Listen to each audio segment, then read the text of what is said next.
Hello, this is Baal Kadmon, and I'd like to thank you for watching and or listening to this podcast. Welcome. This is Mages and Mystics Podcast Episode 3. And this is a special episode because I'm going to give you a glimpse of the ancient Mesopotamian course, particularly one video. If you recall in the previous podcast, I mentioned sort of in passing someone who was very important for the development of ancient Mesopotamian spiritual beliefs. And today you're going to watch a video about her. Now, I still have a lot to do in the ancient Mesopotamian course, so this is just one of just a few videos that are produced. I still have a lot more to do, but I do hope you enjoy this video.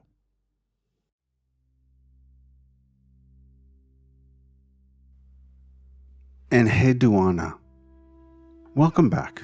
In this section of the course, we covered two great figures that define the Akkadian rule in Mesopotamia. Sargon, the founding leader of the empire, and his great-grandson Naram-Sin. But there is someone that I think has done more for the spirituality of Mesopotamia than anyone else, and many don't give her any credit. And that is Enheduanna, Sargon's daughter. You might know of her poems to the goddess Inanna, but perhaps you did not know her name. If you look on Amazon, you may have seen this book. I know many of you in our community know this book since I have seen several posts about it over the years.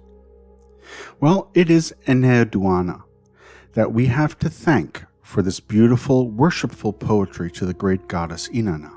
In this video, I will discuss what we know about her. Enheduanna, approximately 2286 to 2251, was the first known author by name. Sargon placed great faith in her by appointing her high priestess to one of the most important temples in the land, and trusting and tasking her with uniting the Sumerian and Akkadian gods to ensure the success of the Akkadian Empire. This is a lot more important than one would think.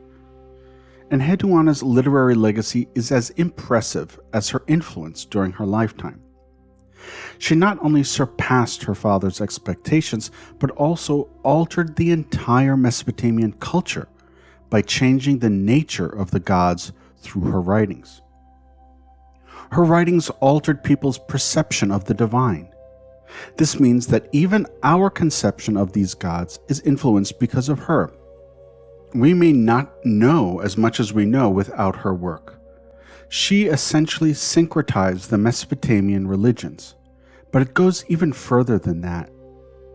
She is also credited with establishing the conventions of poetry, prayers, and psalms that were prevalent throughout ancient civilizations in that region, resulting in the invention and enhancement of the types of literature we recognize today. This is something no one knows about, but it's true. Scholar Paul Kriwazik, I hope I'm pronouncing his name correctly, writes, "Her compositions, though only rediscovered in modern times, remained models of petitionary prayer for centuries. Through the Babylonians, they influenced and inspired the prayers and psalms of the Hebrew Bible and the Homeric hymns of Greece. Through them, faint echoes of Enheduanna, the first named literary author in history, can even be heard in the hymnody of the early Christian church." This is a very powerful statement, and we owe her great thanks for this. So what do we know about her specifically? Enheduanna's name means High Priestess of An, the sky god, or En Priestess, the wife of the god of Nanna. She hailed from the northern city of Akkad and was Semitic born, who moved to Ur and took on a name more suitable for the Sumerian culture that was already there. She was responsible for the temple complex and the spiritual and religious affairs of the temple. Now, not everything was easygoing back then. Because the Akkadians were an invading force, there were constant uprisings, and in one account, a Sumerian rebel named Lugal-An forced her and Enheduanna into exile. She writes about it in her exaltations to Inanna. She states, "Funeral offerings were brought as if I had never lived there. I approached the light, but the light scorched me. I approached the shade, but I was covered with a storm. My honeyed mouth became succumbed.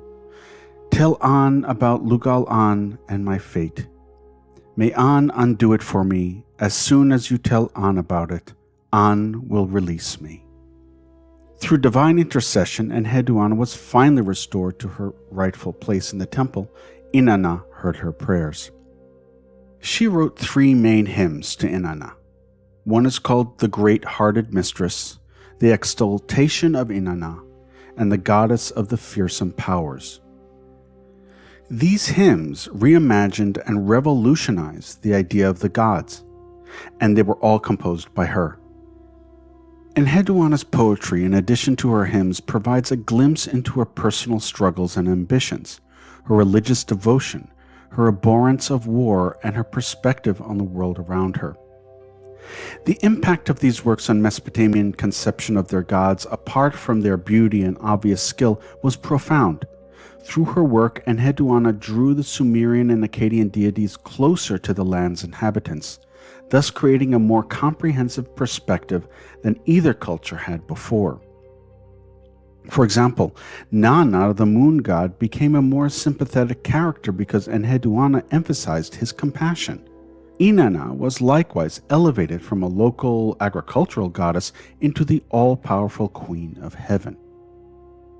What I really like about her work is her openness and her melding of her sensual side with her spiritual and religious side. And often Mesopotamia, the literature in Mesopotamia did just that. In her own words, "You are magnificent, your name is praised, you alone are magnificent. My lady, I am yours. This will always be so. May your heart be soothed towards me. Your divinity is resplendent in the land. My body has experienced your great punishment. Lament, bitterness, sleeplessness, distress, separation, mercy, compassion, care, lenience, and homage are yours, and to cause flooding, to open hard ground, and to turn darkness into light." She often gives herself physically to the goddess within the hymn, which is indeed very erotic in tone. Now, some say she did not compose these, but they were written by a male scribe. I do not think there's any evidence to suggest this. I mean, perhaps a male scribe chiseled them into cuneiform, but those are her words. The British archaeologist Sir Leonard Woolley in 1927 excavated at the Sumerian site of Ur and discovered the Enheduanna calcite disc. The disc, unearthed from her tomb, depicts Enheduanna, her assistant Ada, her hairdresser Ilum Palilis, and her scribe Sagadu.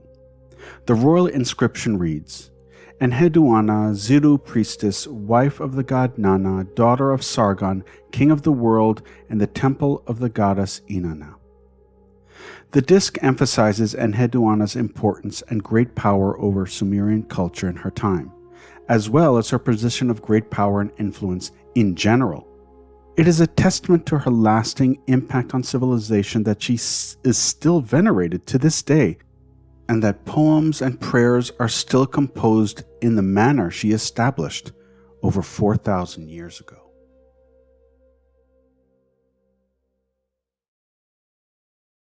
There you have it, one video from the Ancient Mesopotamia course. I hope you enjoyed it.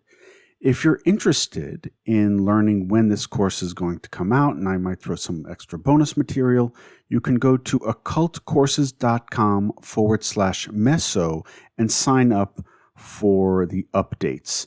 And for those who sign up, they will get a special rate even below the pre-release rate. So it'll be very exciting. And let me tell you, this is going to be a massive course. It's going to have a lot of magic in it. It's going to have a lot of spirituality in it. And of course, always history. And I really look forward to getting this out to you. Until then, see you in the next podcast. So mote it be.